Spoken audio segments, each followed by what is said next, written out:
Before we begin, let me ask you one simple question. How does your computer move huge files in seconds without freezing the screen? The answer is a concept called Direct Memory Access (DMA). In this video, I will explain DMA so clearly that you won't need to memorize anything. You will understand it logically, okay? Remember it easily and you will write a perfect exam answer confidently. So DMA is a technique that allows data transfer directly between an input output device and main memory without continuous CPU involvement. CPU is involved only to initiate and finish the transfer. Okay. Now let me tell you the problem without DMA. Let's imagine a system without DMA. Okay, there is no DMA in that system. Here the CPU itself transfer data from like the IO device, input output device to memory, one byte at a time. Okay. Now imagine transferring thousands of bytes like this. Okay. Now imagine transferring thousands of bytes like this. The CPU stays busy only on moving data, doing no useful computation. So this creates a delay, poor performance and system slowdown. This is why early systems were inefficient because of DMA. Okay, so you need to know, if you know about DMA, you should know what are the problems will occur if there is no DMA. Then why DMA is the solution? To solve this problem, engineers introduced DMA. Okay, instead of forcing the CPU to do everything, DMA shares the workload. The CPU gives instructions once and then steps aside. So while DMA handles data movement, okay, the CPU continuously executing the programs.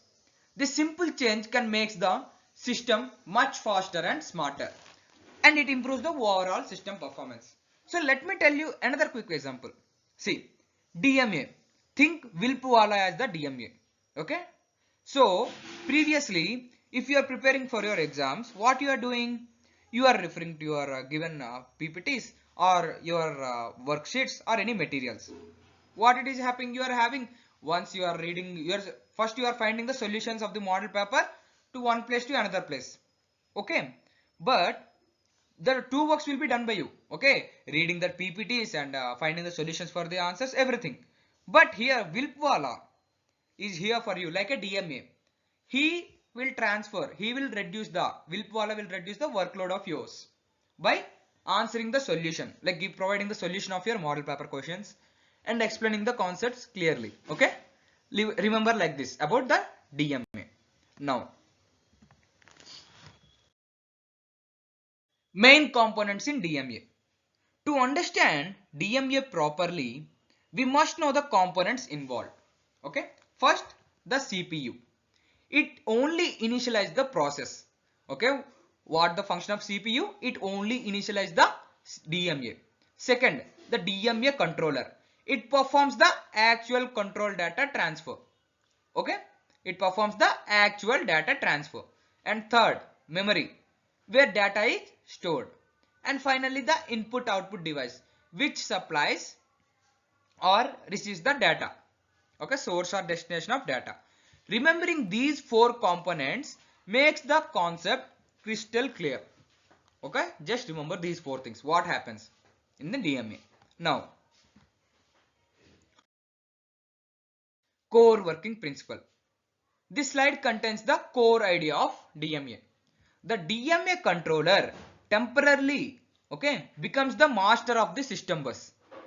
Okay, how data flows directly between input output device and the memory. Okay, data flows from input output device from the memory. During this time, the CPU is completely free. It stays idle during transfer.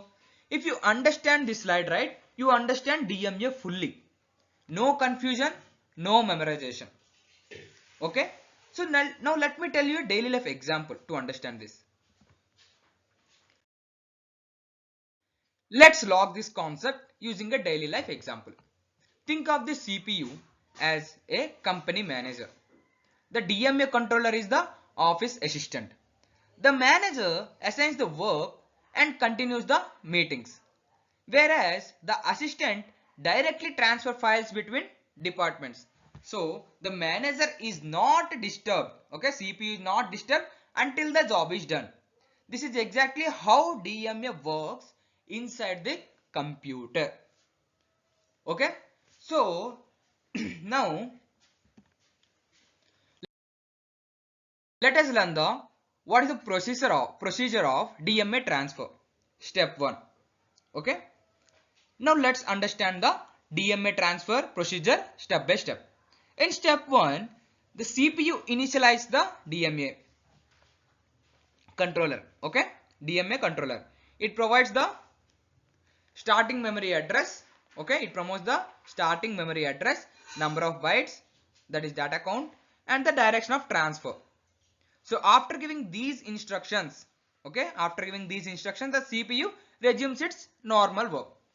So while transferring through DMA, right, first the CPU loads the DMA with memory address, data count and direction of transfer. Then CPU will do other tasks. Okay, resumes its normal work. Now step 2. In the step 2, the input or output device becomes ready to send or receive data. It sends a DMA request signal to the DMA controller. Okay, it sends DMA request signal to the DMA controller. This signal indicates that the device wants to perform a direct data transfer. Okay, this signal indicates that the device wants to perform a direct data transfer. Okay. Now step 3. Now the DMA controller needs the control of signal bus. It sends a hold signal, okay, to the CPU. It sends hold signal to the CPU.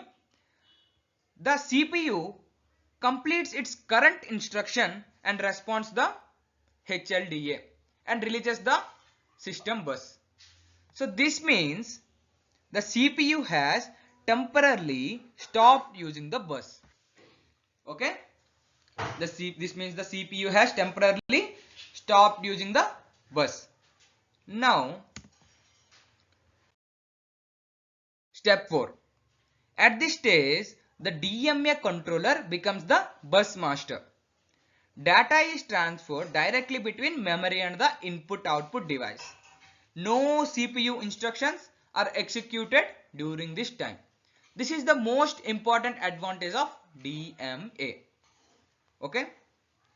Now, last step. DMA transfer. Once the transfer is completed, the DMA controller releases the system bus. Okay. And finally, the DMA controller sends an interrupt to perform the CPU that the transfer is finished. Okay. These things will be happen at last once the transfer is done. Now, we need to know some other things as well. Why CPU is not needed during transfer? The CPU is not required during the transfer because the DMA controller performs all the tasks. It generates memory address, it controls read and write operations and moves data. So this independence is what makes DMA extremely efficient. Okay. So CPU involvement is eliminated during this transfer. Now let us know the advantages of DMA.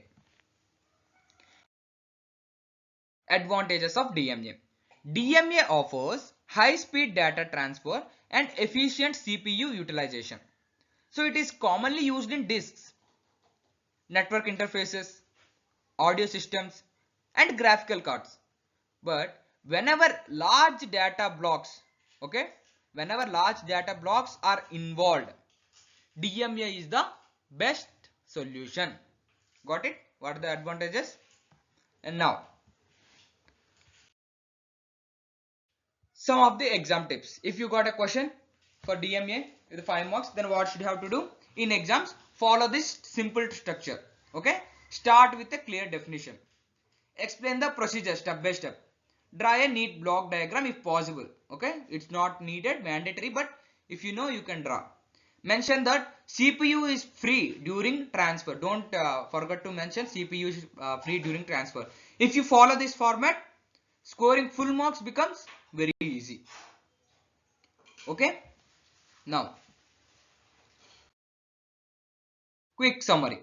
DMA improves the data memory access, improves system performance by enabling direct data transfer between memory and input output device without continuous CPU involvement. So this is the one line definition we can say. Okay, so if you like the way of my explanation and if you like the concept that I have been explaining, if you find this videos helpful, so then don't forget to subscribe to Wilpwala, and also you can get more videos with the same explanations which is helpful to your exams. Thank you. See you in next video.